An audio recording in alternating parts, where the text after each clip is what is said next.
Dear Reader, about 2 years ago, I was browsing in a favorite dusty old bookshop, one that I frequent when I am in need of a random book find.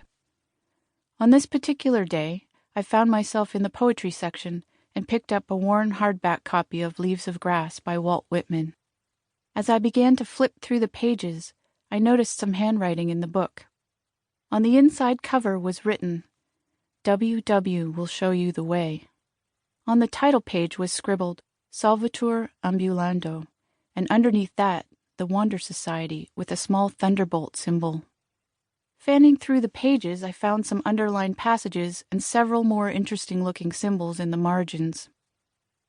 After seeing this, I found myself a bit winded and excited.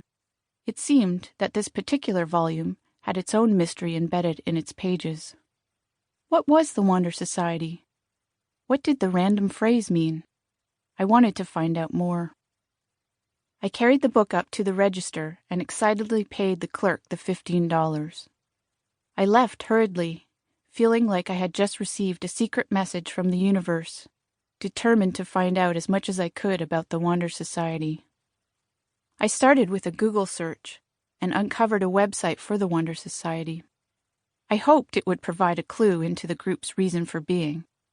I'll admit, part of me was prepared to be disappointed, thinking that perhaps this was some kind of promotional campaign for a large, uncaring corporation. But when I plugged the URL into the browser, I was greeted with a black page featuring only a white thunderbolt in the middle of the page. Nothing was clickable. Next, I looked up Solvitur ambulando. The phrase was Latin and translated to, "It is solved by walking." Interesting, but I still wasn't sure what came next. This was clearly going to take a little more detective work, possibly a lot more, but where to go now? I decided to consult Walt Whitman. He was the source of my discovery after all, and I was intrigued by the message, "W.W. will show you the way." I should preface the next few paragraphs with the fact that I have limited training in literature. Aside from high school, and both an English literature and poetry class in college, I am basically self-taught. But having worked for upwards of 20 years in bookstores, I do consider myself fairly well read.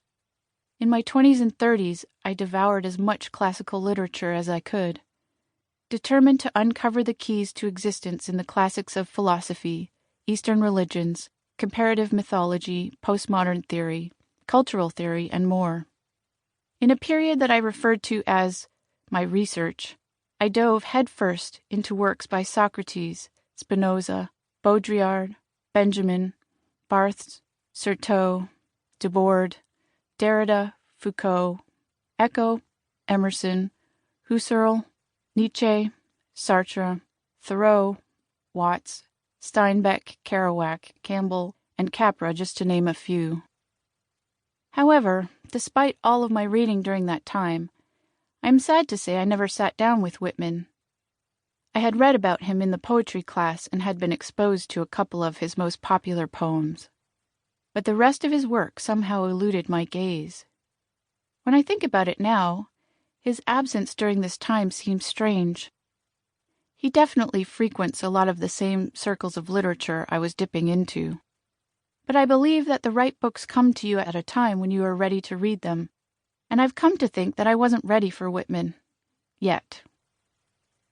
And so, it is in this way that I came to spend a sun-dappled afternoon on a hammock with Leaves of Grass. Only a few other times in my life have I been so moved by a book.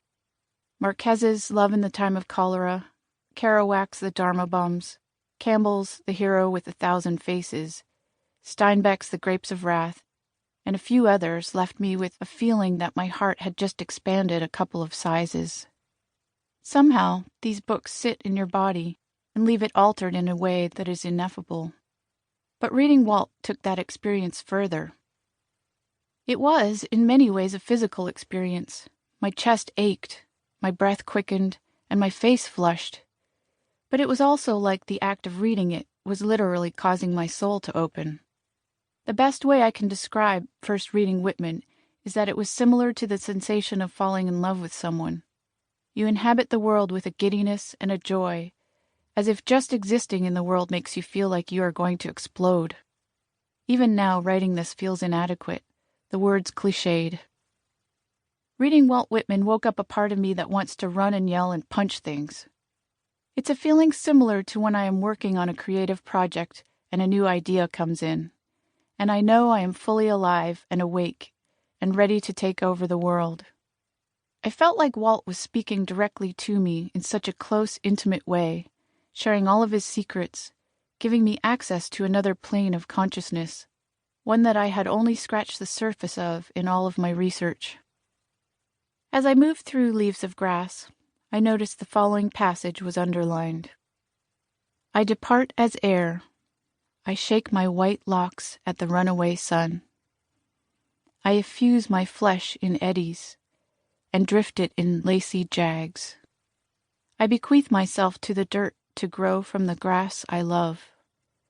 If you want me again, look for me under your boot soles. You will hardly know who I am or what I mean, but I shall be good health to you nevertheless, and filter and fiber your blood. Failing to fetch me at first, keep encouraged. Missing me one place, search another. I stop somewhere waiting for you.